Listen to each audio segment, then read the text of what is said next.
So this lesson is on solving logarithmic equations. Now, if you notice in our first example, we have log base 3 on both sides. Since we have a log on each side, we can just say that 5x minus 2 equals 2x minus 5. Now, to finish this off, we just solve the equation. Subtract 2x from both sides so that I can get rid of an x here. Add 2 so that I can get rid of the negative 2 here. To solve, we get 3x equals negative 3. Divide by 3 and we get x equals negative 1. Now, it is very important in these equations just to check whether it works, because we cannot take the log of a negative number. So when we put it into these values, if it comes out negative, it is not going to be a solution. So if I put it in for 5x minus 2, for example, 5 times negative 1 minus 2, we get negative 5 minus 2, it's negative 7. Since this is a negative number, x equals negative 1 is not a valid solution. This is actually called an extraneous solution. So the solution here is actually going to be no solution, because the only solution we got did not work when we put it into the equation and we received a negative number.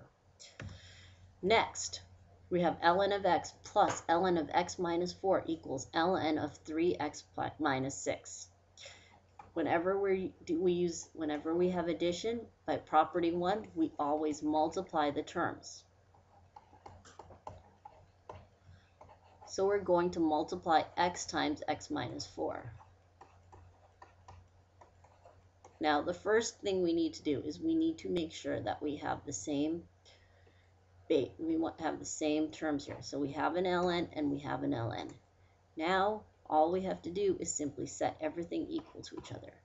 Distributive property makes this x squared minus 4x equals 3x minus 6. Whenever we solve an equation with x squared in it, we always make sure we set it equal to 0. So we subtract 3x from both sides, and we get 7x. Add 6 to the other side, and we get x squared minus 7x plus 6. Now, regardless of how you know to factor, me personally, I teach x factor because we have 3 terms. We want 2 numbers, one that multiplies to positive 6 but adds to negative 7. Our 2 numbers are negative 6 and negative 1. So this becomes x minus 6 and x minus 1. To solve, set each one equal to 0. We get x equals 6 and x equals 1. Now, again, we're going to do a check. We always plug it into our original equation. So I'm going to check the ln of x. I'm going to check the ln of x minus 4. And I'm going to check the ln of 3x minus 6. If I receive a negative answer at any point here, the answer does not work. So first answer we plug in is 6. It's positive, so it's fine. 6 minus 4 equals 2. It's positive, so that's fine again. 3 times 6 minus 6 gives us 12. It's positive. Again, the answer is good. Now we're checking x equals 1. In this case, the 1 is good for the x. But when we put it here, 1 minus 4, we get negative 3. We cannot get a negative answer here, meaning x equaling 1 is not a solution. The only solution that will work is x equals 6. Now, in the third example, I've changed it a little bit. We have log of 3x equals 2. Now, it's important to remember, in this case, this is log base 10. Normally, I could say 3. I cannot say 3x equals 2 because there is no log on this side. So we get 3x equals 10 to the second. All I've done is change it from log form to exponential form. And that's the key part here. We get 3x equals 100 because 10 squared is 100. Divide by 3, we get 100 over 3. Now, last but not least, we always check the solution. And we always plug in where there's a log, wherever we have 3x. If I put in 3 times 100 over 3, our answer is still good, meaning this is our final solution. Now, we're going to take, in this case, first thing we need to do is we need to subtract 2 from both sides. So I want to make sure my ln of 5x minus 1 is alone before I start solving.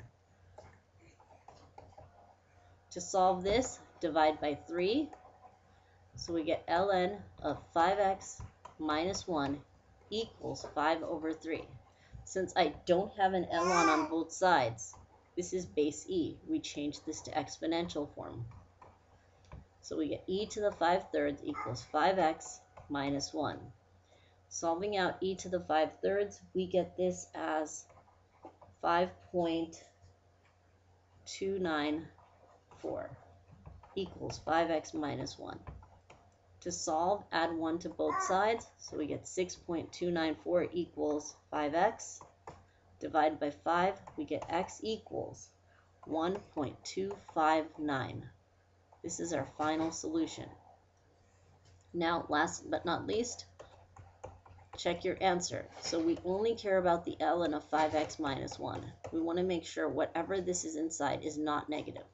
If we have 5 times 1.259 minus 1, we know this is going to be bigger than 5. We take away 1, it's still positive. The answer works. This is our final solution. Now, last problem. We're going to use property 1 again to combine this. So the first thing we're doing, we have log base 4, and since we have addition, it turns to multiplication.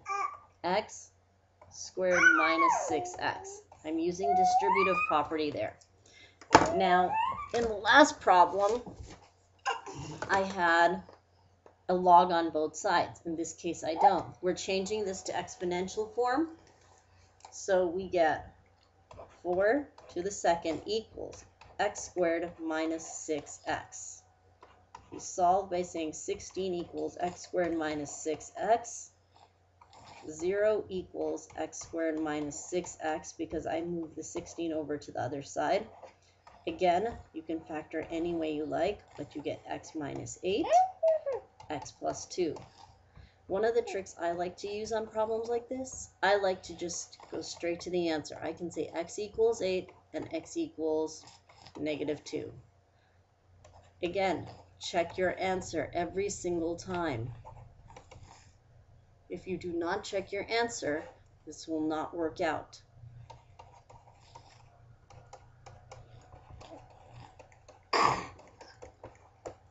We put in 8. It checks out. 8 minus 2. 8 minus 6 gives us 2. The answer works. We have x equals negative 2. Does not work here, meaning negative 2 doesn't count as an answer, but x equaling 8 does.